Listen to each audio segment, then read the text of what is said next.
Bienvenue à vous tous rassemblés dans le grand et dans le petit auditorium du Collège des Bernardins. Bienvenue à vous tous, téléspectateurs de KTO, Télévision catholique. Nous sommes aujourd'hui au sein de l'Institut de la famille qui a pour vocation de porter le souci de l'Église à Paris sur la famille dans ses différentes composantes et problématiques. L'Église, en sa riche tradition, a une lumière particulière à transmettre au nom de l'Évangile du Christ. Nous nous intéressons bien évidemment à tous les âges de la vie et aujourd'hui, ce sont les seniors. J'ai la grande joie de recevoir Madame Marie de Henzel. Je ne suis pas sûr, Madame, qu'il faille vous présenter tant vous enthousiasmez nos auditeurs, les lecteurs de vos différents ouvrages. Vos publications sont toutes pleines d'espérance. Je sais que c'est le fruit de vos recherches, de votre travail quotidien. Vous êtes en effet psychologue et avez consacré une partie de votre belle mission auprès des femmes en détresse, puis en psychiatrie. Vous avez été intégré au projet de création d'une unité de soins palliatifs, une unité pilote dans l'ancien hôpital universitaire qu'on appelle aujourd'hui à Paris l'hôpital Montsouris. C'est le président de la République d'alors, François Mitterrand, qui vous proposa d'intégrer la première équipe de soins palliatifs en Europe. Cette équipe, dirigée par le docteur Abiven, est entièrement volontaire. Vous participez à la formation des soignants qui se réunissent régulièrement en attendant que s'achèvent les travaux de ce petit service de 12 lits destiné à accueillir des personnes en phase terminale d'une maladie mortelle. De là, votre livre, qui est en fait un témoignage de votre expérience, ce livre « La mort intime », sorti en 1995, préfacé par François Mitterrand quelques mois avant sa mort. Préface et livre abondamment cités par le cardinal Lustiger lors de la messe solennelle célébrée à Notre-Dame de Paris devant les chefs d'État du monde entier à la mémoire du président défunt. Et je crois que ce livre a été traduit en 20 langues. Je ne retiendrai que ce moment de votre très longue expérience professionnelle pour constater que oui, vous êtes bien habilité à nous parler ce jour du thème « Nous pouvons décider de vieillir heureux ». Merci beaucoup, Madame. Je vous cède la parole. Merci beaucoup. Merci à vous d'être venus si nombreux. Le titre de mon intervention, donc, peut-on décider de vieillir heureux, c'est à la fois un défi et une responsabilité. Le défi, c'est effectivement d'accepter de vieillir, puisque c'est inéluctable, mais d'essayer de faire de cette expérience du vieillir une expérience heureuse, féconde, positive. Et la responsabilité, je le développerai tout à l'heure beaucoup plus, c'est une responsabilité vis-à-vis des plus jeunes, de nos enfants, de nos petits-enfants, qui nous regardent vieillir et qui ont très peur que nous vieillissions mal, c'est-à-dire que nous subissions cette expérience et que nous nous laissions glisser progressivement dans quelque chose qui serait de l'ordre du naufrage, pour reprendre l'expression du général de Gaulle. Donc je vais vous parler de ça, défis et responsabilités. Mais avant, il me semble important quand même de vous dire à partir de quoi je vous parle de cela. Parce que je parle d'une expérience là qui est au fond, je suis au début de ma jeune vieillesse, puisque j'appartiens à ce qu'on appelle les baby boomers, ceux qui ont dépassé l'âge de 60 ans, mais qui ont devant eux quelque chose qui est tout à fait unique et nouveau dans l'histoire, c'est-à-dire une longévité très grande. Ma génération est une génération qui peut très bien atteindre l'âge de 100 ans, puisque l'espérance de vie aujourd'hui est de plus de 80 ans, avec 7 ans de plus pour les femmes. Vous savez que les femmes françaises ont le record de longévité avec les japonaises au monde, et qu'une petite fille sur deux qui naît aujourd'hui sera centenaire. Ce sont les chiffres qui sont données par les prospectives. Nous sommes donc une génération qui est devant une situation tout à fait nouvelle, qui est cette longévité, avec évidemment toute une série de questions qui se posent. Est-ce finalement une bonne chose de vieillir longtemps ou de vivre longtemps, de devenir très vieux? Ce sont des questions que ma génération se pose. Alors, je vous parle à partir de quoi? À partir d'abord des ouvrages que j'ai écrits sur la question. Ces ouvrages, il y en a 3 maintenant. Le premier, La chaleur du cœur empêche nos corps de rouiller, qui est un livre que j'ai écrit maintenant il y a 5 ans, que j'ai écrit quand j'abordais moi-même l'âge de 60 ans, et que j'ai écrit pour ma génération, dont je me suis aperçue à l'époque qu'elle avait peur de vieillir. Alors, je reviendrai tout à l'heure sur ces peurs.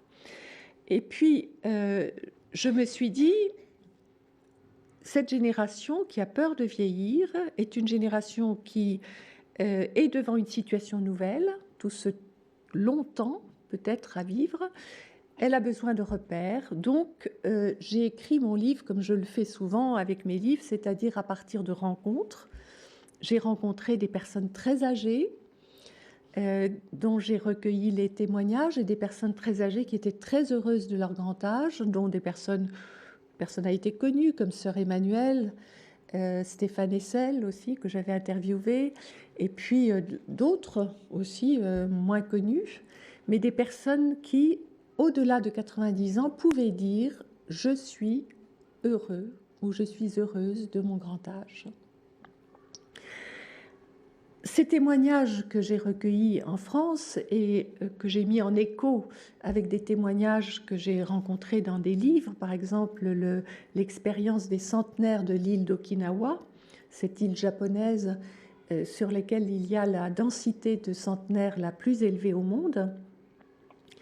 Et évidemment, la Terre entière s'est penchée sur le secret de longévité de ces Japonais, et au-delà du mode de vie, qui est un mode de vie très sain, un mode de vie où l'alimentation, la manière de bouger, de faire des choses ensemble, d'être en lien avec les autres, évidemment, est très importante. Quand même, ce sont des communautés de personnes très âgées qui ont une vie spirituelle, qui rayonnent, puisque leurs petits-enfants et leurs enfants et petits-enfants, arrière-petits-enfants, disent d'eux que ce sont des trésors et des porte-bonheur. Lorsque j'ai d'ailleurs rencontré cette expérience, j'ai lu que tous les matins, ils se réunissaient pour chanter, et que le refrain qu'ils chantaient tous ensemble, c'était « La chaleur du cœur empêche nos corps de rouiller ». Et je me suis dit, tiens, ça sera le titre de mon livre. C'est un livre donc qui est fondé sur des rencontres, qui est fondé aussi sur des lectures que j'ai faites, sur ma propre réflexion au fil de l'écriture de ce livre. Un livre que je n'ai pas voulu, malgré justement peut-être aussi le titre, et puis le titre aussi de cette conférence, que je n'ai pas voulu non plus trop idyllique. Je me souviens qu'au moment où j'ai écrit ce livre, l'abbé Pierre venait de mourir. Et je faisais la queue rue Saint-Jacques pour aller me recueillir devant son cercueil. Et il y avait une grande photo de l'abbé Pierre. Et cette photo était soulignée par une phrase. Il faut garder les 2 yeux ouverts, un œil sur la misère du monde, un œil sur sa beauté. Et je me souviens que quand j'ai lu cette phrase, je me suis dit, voilà comment il faut que j'écrive ce livre, un œil sur la misère de la vieillesse et un œil sur sa beauté. Donc dans ce livre, je n'ai pas du tout omis d'aller voir du côté de tout ce qu'on peut considérer comme la misère de la vieillesse, tout ce qui nous fait peur. J'ai aborder ces questions, mais tout en faisant attention justement de chercher ce qui, à l'intérieur de ce qui nous fait peur, peut constituer un chemin. Je reviendrai sur cette question qui me paraît très importante. Et le livre évolue depuis les peurs jusqu'au, évidemment, le sens profond de la vieillesse, qui est un sens spirituel. Pour compléter cet ouvrage, j'ai fait un deuxième ouvrage avec un philosophe, Bertrand Vergely, qui s'intitule « Une vie pour se mettre au monde ». Et dans cet ouvrage, nous avons 3 grands chapitres qui sont « Vieillir, mûrir, s'accomplir ». C'est évidemment, je reprends la question des peurs de vieillir et nous nous interrogeons justement sur le sens spirituel du vieillissement, sur ce qu'est la maturité, sur ce que c'est que ce temps qui nous est donné si nous avons la chance de vieillir. Nous partons de cette idée que c'est une chance, parce qu'il faut quand même...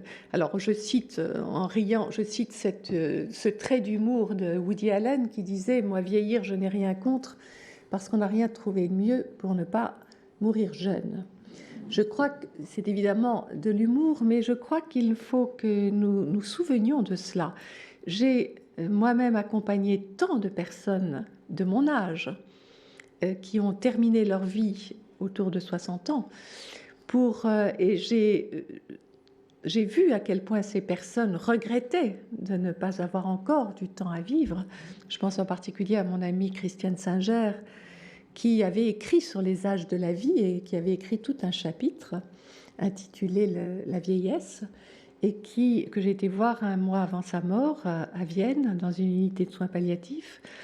Et Christiane m'a dit « Ah, comme j'aurais aimé vieillir !» Et elle a rajouté « pour bercer le monde ».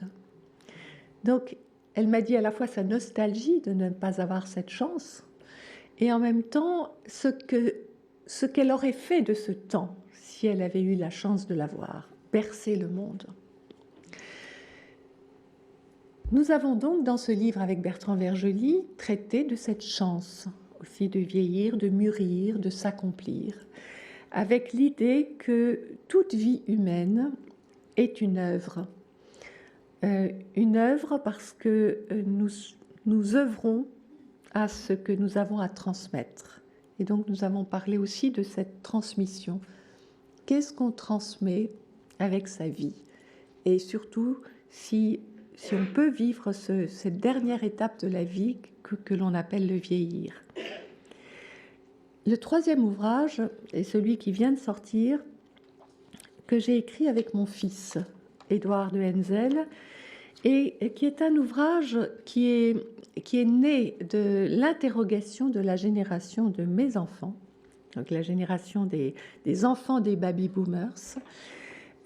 Mon fils ayant fait une enquête au niveau des 35-45 ans pour leur demander comment ils envisageaient, comment ils voyaient le vieillissement de leurs parents et toutes les questions qui se greffent autour de cela. Et ces dernières années, ces derniers mois, vous savez que régulièrement on parle du problème justement de la dépendance, entre guillemets, de la perte d'autonomie, du financement de cette perte d'autonomie, mais aussi de toutes les questions qu'elle pose. Et lorsque j'ai parlé avec mon fils, il m'a raconté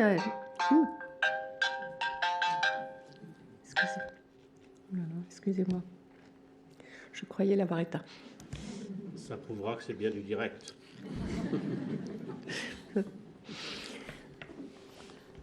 Donc, mon fils m'a raconté qu'il avait entendu dans une réunion avec des amis des propos extrêmement contrastés par rapport à cette question, c'est-à-dire des propos à la fois très égoïstes et très critiques de notre génération, considérée par quelques jeunes comme étant une génération égoïste, immature, Et puis, au contraire, des propos très solidaires, des propos généreux, montrant que la génération de nos enfants était une génération préoccupée par notre vieillissement et qui n'avait pas du tout l'intention d'abandonner ses parents, mais qui était inquiète.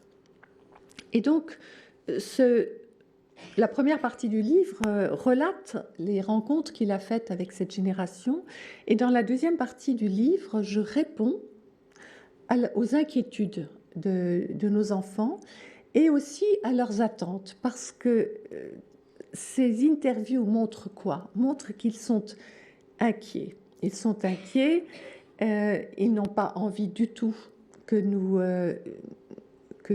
vivions notre vieillir comme une progressive déchéance.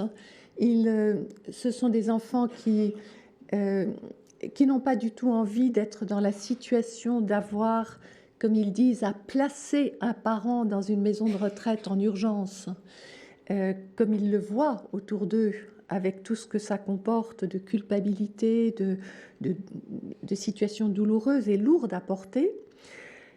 Et ce sont des enfants aussi qui nous demandent quelque chose.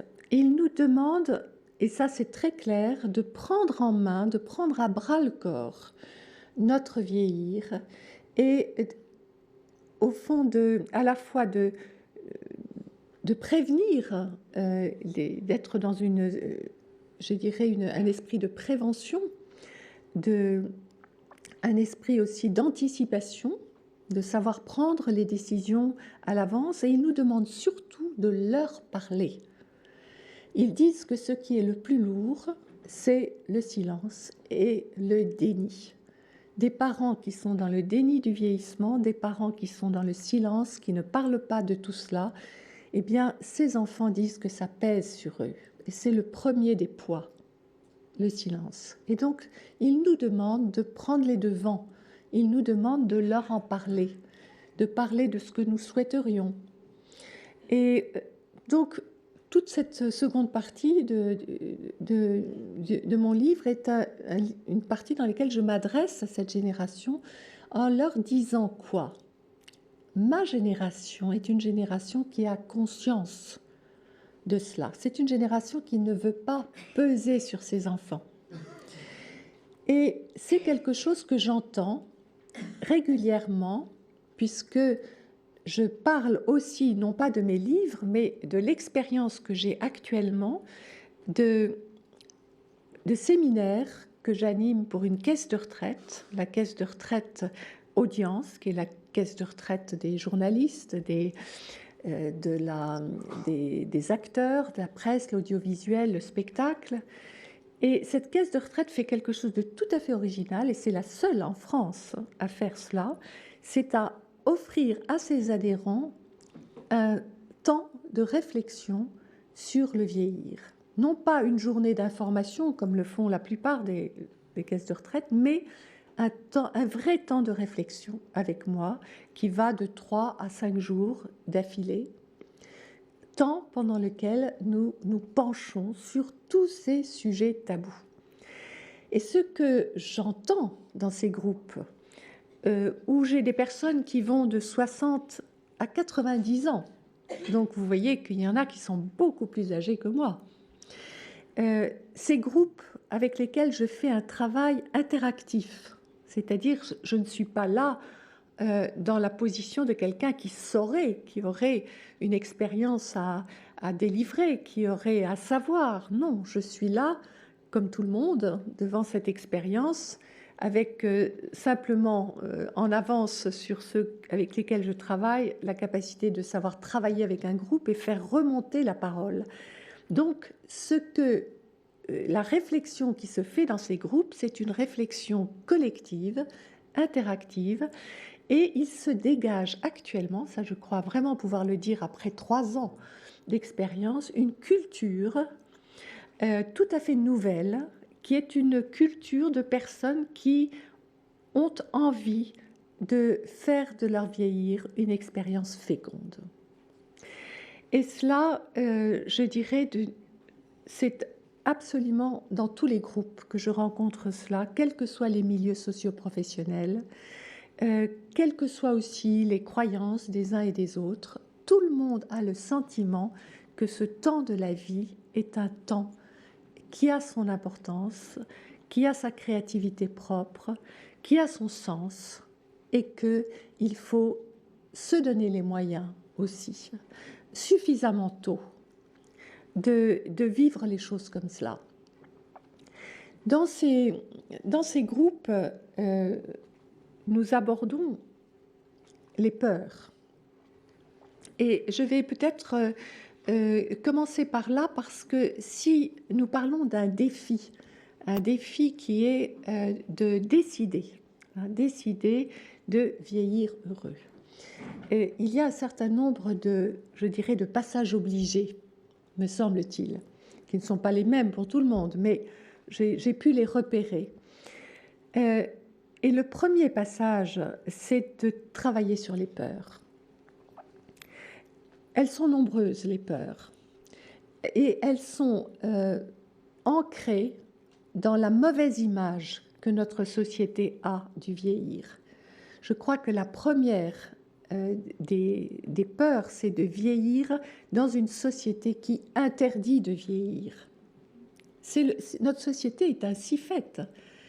Si vous regardez les publicités qui sont faites dans les magazines féminins, vous verrez que toutes les 3 pages, il y a des publicités anti-âge. Ce n'est même pas anti-rides. Et on voit que l'évolution sémantique montre bien que ce qui est l'ennemi, c'est l'âge. Donc, interdit de vieillir. Je me souviens d'une journaliste qui avait suivi un de mes séminaires, et cette journaliste qui avait suivi le séminaire de 5 jours avait fait un reportage qu'elle avait proposé à des magazines féminins. Marie-Claire, Marie-France, Figaro, Madame. Et on lui avait dit, il est très bien votre reportage, mais nous ne le prendrons pas parce que nos annonceurs ne seraient pas d'accord. On ne peut pas avoir sur une page une publicité anti-âge et sur l'autre page un reportage sur des hommes et des femmes qui ont décidé de vieillir intelligemment. Et qui, évidemment, ce qui implique d'accepter de vieillir. Ce n'est pas compatible, donc nous ne prendrons pas votre reportage. Et puis, une des rédactrices en chef d'un des journaux lui a dit « Et puis, vous savez, je crois que les femmes ne sont pas encore mûres. » Et là, la journaliste a pris un coup de sang et a écrit une tribune au Monde en disant qu'elle avait intitulé « Mesdames, vous vieillirez aussi ». Dans laquelle elle interpelle ces journalistes en leur disant « Mais enfin, vous qui avez été il y a 40 ans des leveuses de tabous, qui avez aidé les femmes à se libérer, aujourd'hui, vous les empêchez d'évoluer. Vous ne leur faites pas confiance. Comme si les femmes n'étaient pas capables aujourd'hui de prendre leur vieillir en main et d'en faire une expérience intéressante et féconde. » Donc vous voyez que la première des peurs est évidemment de se dégager. Il faut se dégager de cette image que nous renvoie la société et redonner au vieillir sa place et toute sa place dans notre vie. Ça veut dire aussi changer l'image que l'on peut avoir aussi des personnes âgées. C'est assez terrible, cette publicité qu'il y a eu il y a maintenant 2 ans, je crois, sur les autobus qui montrait des corps d'adolescents surmontés d'un visage de vieillard affreux, triste, avec des regards morts, et à côté c'était marqué « Ne vieillissez pas trop vite ». Voilà le message que notre société envoie aux jeunes, parce que c'était une publicité pour une radio de jeunes. Vous voyez, je crois que là, nous devons absolument, je dirais, dépasser cette peur finalement d'être prisonnier d'une image et lutter contre cette image désastreuse pour essayer de redonner une image positive. L'autre passage obligé, c'est évidemment les autres peurs, que nous avons, ce sont évidemment des peurs qui correspondent à des réalités souvent. Il y a la peur de la solitude, la peur plutôt de l'isolement. Ça, c'est une vraie peur, et c'est vrai que nous avons beaucoup autour de nous des personnes très âgées qui sont isolées, et il est certain que nous devons lutter contre cela, que c'est une tâche, je dirais, de notre société, et c'est quelque chose qui concerne à la fois l'intergénérationnel, mais aussi, je dirais, la solidarité entre personnes du même âge. Lutter contre cet isolement. Lorsque j'aborde cette question, je fais une différence aussi entre isolement et solitude, parce que l'isolement, ce n'est pas bon. C'est quelque chose qui aboutit toujours à un repli sur soi et finalement à une sorte de démission. Tandis que la solitude, c'est une expérience ontologique. Et plus on vieillit, plus on est seul, c'est vrai. Mais si on a appris à être bien avec soi-même, à être un bon compagnon pour soi-même, si on a une vie intérieure riche, la solitude, à ce moment-là, peut être bien vécue. Vous voyez qu'à l'intérieur de chaque peur, nous essayons dans ces groupes de voir comment on peut naviguer à l'intérieur de ce qui nous fait peur pour essayer de voir la meilleure manière de vivre les choses. Pour lutter contre la solitude, il faut avoir une vie intérieure riche. Et les personnes qui en ont ne s'ennuient pas avec elles-mêmes. Autre peur, la peur de la maladie. Évidemment, vieillir, c'est aussi se fragiliser. C'est perdre ses forces. Il est certain qu'en vieillissant, on a beaucoup plus de chances aussi de tomber malade. Et il y a parmi ces maladies une qui nous fait très très peur, qui est la maladie d'Alzheimer. Ces peurs, lorsque dans les groupes nous en parlons, nous essayons évidemment de voir tout ce que nous pouvons faire pour prévenir ce qui nous fait peur. Et il y a des choses que l'on peut faire. Je ne vais pas rentrer dans le détail, mais dans toutes les consultations actuellement dans les centres de santé, on offre toutes sortes de conseils sur ce qu'il faut faire pour essayer de prévenir. Prévenir, c'est une chose. Il faut aussi, je crois, et ça c'est important, ne pas tomber dans cette espèce de vision qu'on essaye de donner actuellement, qui serait qu'il y aurait un glissement collectif de toute la population vers cette maladie ou vers la perte d'autonomie. C'est une image fausse. Aujourd'hui, tous les gériatres nous le disent. Il y a seulement 20% des personnes de plus de 90 ans qui pourraient être atteintes d'une perte d'autonomie. Ça veut dire quand même 80% des plus de 90 ans qui peuvent être tout à fait, je dirais, autonomes. Et donc ça, je crois aussi qu'il faut se méfier de ce catastrophisme. Néanmoins, les 20% existent. Les 20%, nous serons peut-être parmi ces 20%. Et là, avec les personnes avec lesquelles je travaille, nous essayons de voir qu'est-ce qui peut faire que, même atteint d'une maladie comme celle-là, on peut voir les choses, on peut mettre un peu de lumière, si on peut dire. D'une part, je crois qu'il faut entendre le témoignage de personnes qui disent que dans le cadre de cette maladie, beaucoup de choses se vivent qui ne se sont pas vécues avant sur le plan relationnel. Je pense par exemple à cette femme qui me disait « Mon père, qui a toujours été très absent, très froid, eh bien, depuis qu'il est atteint de cette maladie, je trouve une nouvelle relation avec lui. Il est devenu beaucoup plus tendre, beaucoup plus doux.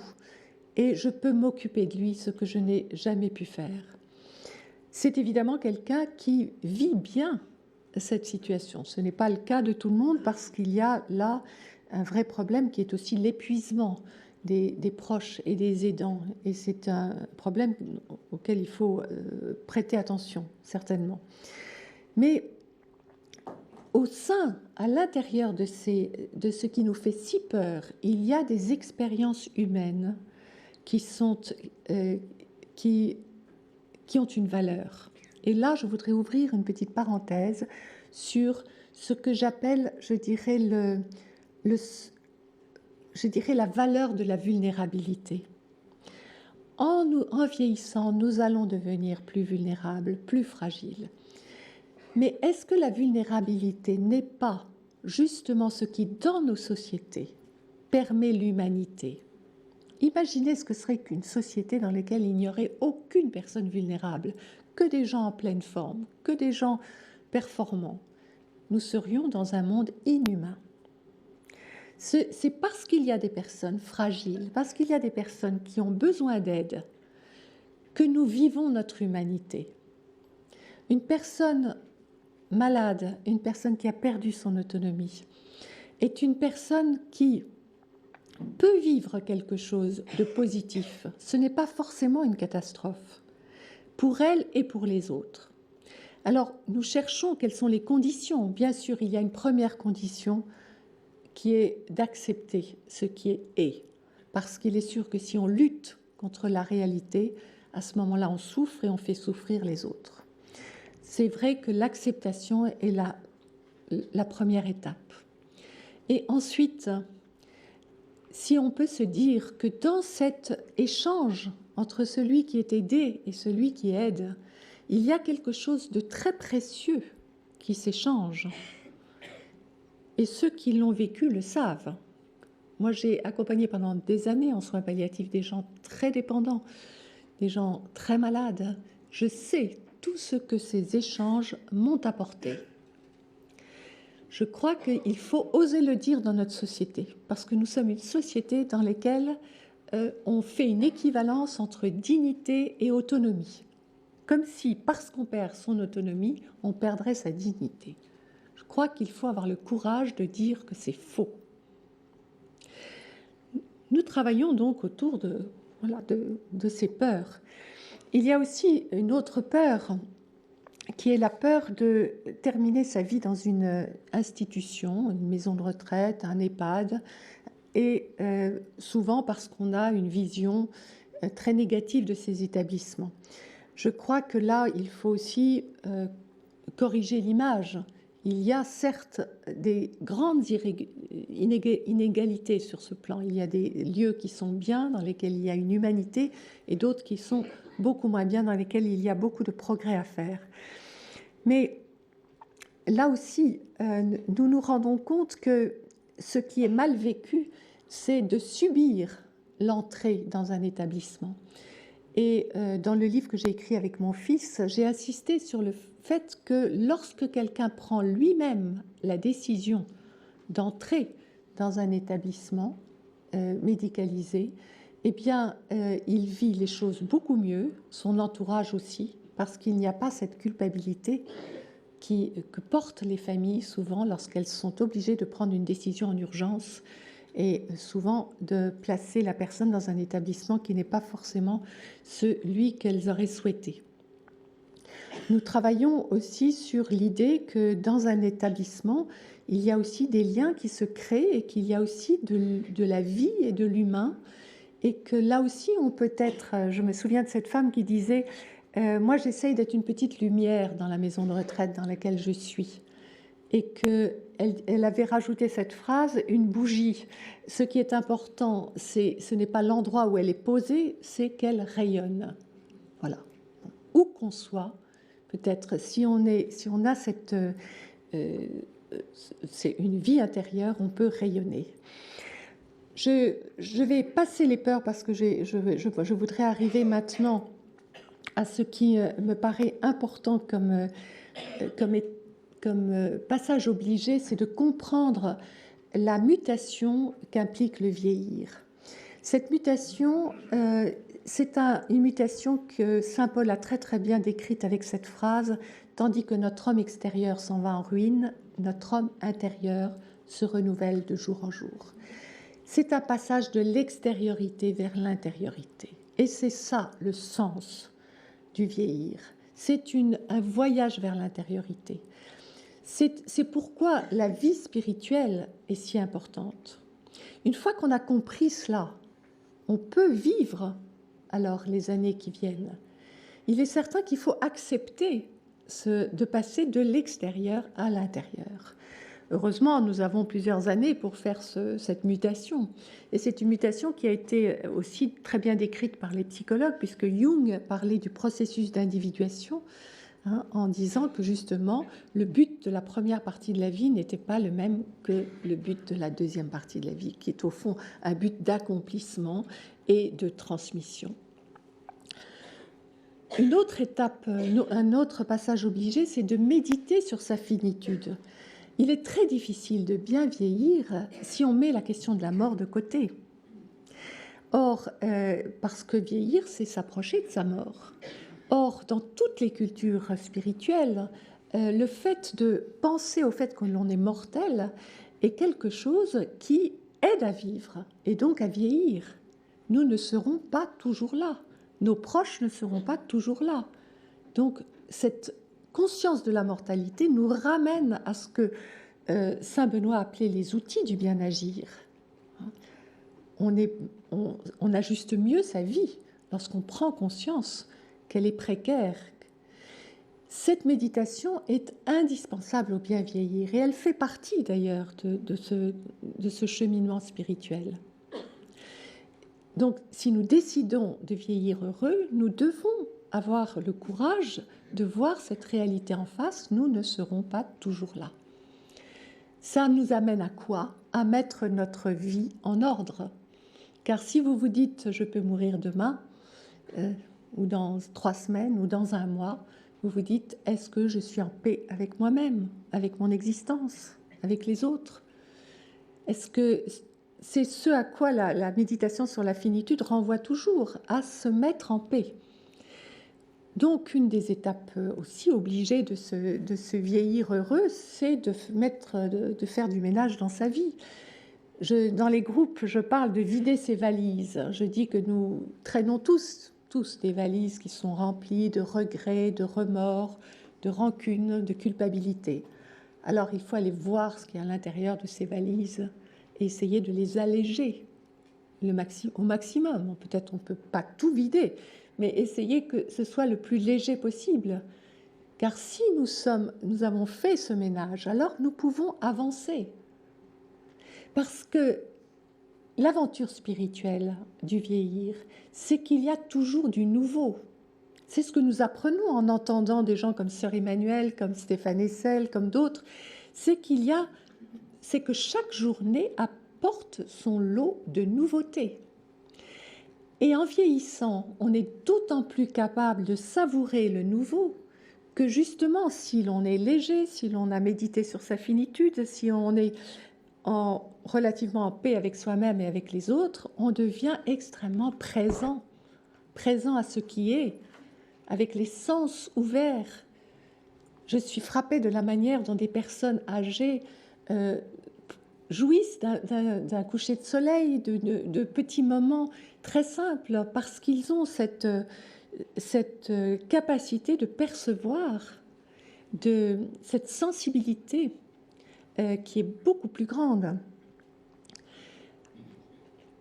Est-ce que je peux juste demander combien de temps il me reste? Il vous reste 10 bonnes minutes. D'accord, très bien. Un exemple, alors pour illustrer ce que je viens de dire, qui est un exemple vécu. J'étais sur un chemin de grande randonnée au moment où j'ai terminé l'écriture de mon premier livre, en Suisse, lorsque, assise sur un tronc d'arbre, regardant le paysage, je vois déboucher du chemin un vieil homme qui vient s'asseoir à côté de moi et nous engageons la conversation. Et cet homme me dit « Vous voyez, madame, ce chemin, je le fais depuis que j'ai l'âge de 30 ans. Ça fait donc 50 ans que tous les étés, je monte au Weisshorn, c'est en Suisse, la vallée de l'Anubier. Il me dit, mais quand j'étais jeune, je le vivais complètement différemment. C'était un exploit sportif. Il s'agissait d'arriver en haut le plus vite possible. Je ne voyais rien. Aujourd'hui, je mets 6-7 heures, mais je vois les bas-côtés, les fleurs, que je connais toutes par leur nom, je les salue. Je m'arrête très souvent. Et quand je m'arrête, j'écoute. Et j'écoute les bruits dans le lointain, les cloches accrochées au cou des vaches. J'écoute les cascades, les bruits des cascades. Je regarde et il me dit, voyez cette vallée comme elle est belle. Quand je vois cette beauté de la nature, me dit-il, alors je suis envahie de gratitude. Et je m'entends dire merci, merci d'être encore en vie, merci de pouvoir apprécier toute cette beauté. Et je regarde ce vieil homme et je me dis, mais il est en train de me décrire une expérience quasiment contemplative.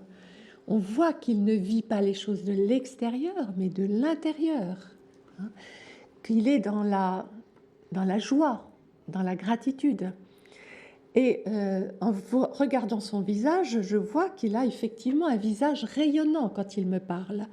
Et là, je comprends ce que m'avait dit Annick de Souzenel, qui, pour ceux qui ont lu ses ouvrages, savent qu'elle travaille sur la langue hébraïque, et qui m'avait fait découvrir qu'en hébreu, il y a le même mot pour désigner la personne ivre de joie et la personne très âgée, le mot gil. Cette langue met en rapport le grand âge et la capacité de ressentir une joie immense. Quand on entend cela, quand j'entendais ce vieil homme, quand j'entends ce que me dit Annick de Souzenel, je me dis, mais voilà un des sens aussi de la vieillesse, et même de la grande vieillesse. Et vous me direz peut-être, oui, mais cet homme, il est sur ses pieds, il est en bonne santé, il est autonome. C'est vrai, mais j'ai entendu aussi des témoignages de personnes qui étaient dans leur lit, qui étaient assignées à un espace réduit, et qui, de cet espace réduit, étaient capables de s'émerveiller d'un arbre qu'elles voyaient à travers la fenêtre, ou du visage de quelqu'un qui venait leur rendre visite. Donc cette capacité de joie et d'émerveillement, elle n'est pas dépendante de l'état dans lequel on est. Et ça, c'est quelque chose aussi qu'il faut comprendre. Mais vous comprendrez aussi que pour arriver à cette légèreté et à cette disponibilité à l'instant, il faut avoir parcouru toutes les étapes précédentes. Il est sûr que quelqu'un qui arrive dans un grand âge diminué et dont la conscience n'est pas tranquille, qui est hanté par le passé, par des conflits non réglés, cette personne ne pourra pas être disponible à l'instant et à ce qui se présente. Il y a donc là tout un cheminement pour arriver justement à ce que j'ai entendu dans la bouche de ces personnes très âgées qui me disent, et encore, tenez, je vais vous donner ce témoignage parce qu'il est tout récent. J'ai eu le 1er janvier le téléphone d'une dame de 98 ans qui avait suivi un de mes séminaires sur l'art de mourir il y a quelques années et qui m'appelle et elle me dit, vois-tu Marie, dans cet âge, cette période où je suis, eh bien, j'ai une voix intérieure qui me dit, sois présente, je m'occupe du reste. Voilà, je veux dire, voilà la confiance, la disponibilité de cette femme, sois présente, je m'occupe du reste. Et sa voix était une voix joyeuse, une voix lumineuse, je dirais. Il y a des personnes donc qui vivent cela. Et s'il y a des personnes qui vivent cela, c'est que c'est possible, c'est qu'il y a un chemin pour arriver là. Et je crois que ce que j'ai essayé modestement en fait de faire à travers mon livre, c'est d'essayer de repérer les bornes de ce chemin. Parce que je suis persuadée d'une chose, c'est que si on prend conscience de tout cela suffisamment tôt, Le troisième âge est un âge merveilleux pour cela, parce qu'on est encore en bonne forme physique, parce qu'on a encore beaucoup d'énergie, parce qu'on a beaucoup de projets. Mais si on vit ce troisième âge dans un refus de vieillir, si on se raccroche au jeunisme, si on essaye de se raccrocher à une jeunesse qui est perdue, à ce moment-là, on passe à côté de quelque chose. Ce troisième âge est fait pour se préparer au quatrième et au cinquième âge. Et ce n'est pas trop tard, entre 60 et 75 ans, j'en suis persuadée, de mettre en place tout ce que cette prise de conscience génère. Chacun, évidemment, a trouvé son chemin. Je dirais, chacun a sa créativité propre, chacun a sa spiritualité propre aussi. Et donc, ce sont des grandes lignes que je trace, hein, mais chacun, à l'intérieur de cela, a trouvé sa voie, hein, son cheminement. Je vais terminer peut-être parce que là, j'ai parlé principalement de ce défi, hein, de ce défi, cette décision de vieillir heureux. C'est une responsabilité et je voudrais quand même terminer là-dessus. Parce que imaginez ce que ce serait si notre génération, ma génération, qui est très nombreuse, celle d'après-guerre, qui va être donc très nombreuse dans 20 ans ou 30 ans à arriver dans le grand âge, imaginez que que toutes ces personnes arrivent malheureuses, avec le sentiment d'être un poids pour les autres, avec le sentiment qu'il n'y a aucun sens, qu'il n'y a plus aucune dignité. Nous deviendrions là vraiment un poids pour nos enfants. Un poids psychologique, financier certes, mais psychologique aussi.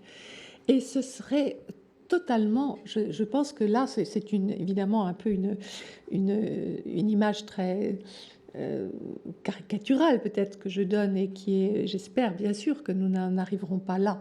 Mais justement, je pense que si nous prenons nos responsabilités et que nous nous disons qu'en vieillissant heureux, ou en tout cas en faisant tout ce que nous pouvons pour être le plus heureux possible ou le plus léger possible, nous donnerons un exemple à nos enfants. Parce que nos enfants nous regardent. Ils nous regardent vieillir, ils sont un peu inquiets, ils se demandent comment nous allons avancer en âge. Nous sommes un exemple pour eux. Si nous leur montrons que c'est possible, nous allons aussi baliser le chemin pour eux. Et c'est un don que nous leur faisons. Et Robert Misrahi, le philosophe, disait que le plus grand don que nous puissions faire à nos enfants, c'est justement de travailler à faire de notre vieillir une expérience heureuse et féconde. C'est ce don d'une maturité heureuse. Lui qui a 80 ans, voilà ce qu'il nous donne comme message. Je suis intimement persuadée que si nous travaillons, parce que c'est un travail dans la mesure où ce n'est pas facile, vous l'avez compris, que ça demande des efforts. Si nous travaillons à vieillir le plus heureux possible, eh bien, nous transmettons quelque chose de très précieux à nos enfants, qu'ils transmettront eux aussi à leur tour à leurs enfants. Et quand on parle de transmission, c'est pas tellement transmettre une expérience, ou je crois que c'est transmettre une manière d'être. Parce que nous n'avons pas de leçons à donner à nos enfants. Ils ont leur propre vie, leur propre pensée, le monde tellement différent dans lequel ils évoluent, et ils trouveront de toute façon leur chemin dans ce monde. Mais leur transmettre une manière d'être, et une manière d'être ancrée sur l'intériorité, dans laquelle justement la spiritualité a toute sa place et éclaire de l'intérieur. Un grand merci de vos propos, parce que mieux qu'une conférence, c'est en fin de compte un témoignage que vous nous avez donné, un témoignage sur votre expérience d'écoute que vous avez partagée ici au Bernardin, et je crois que votre témoignage renforce notre désir à tous de vieillir heureux. Un grand merci à vous téléspectateurs de KTO, et à très bientôt.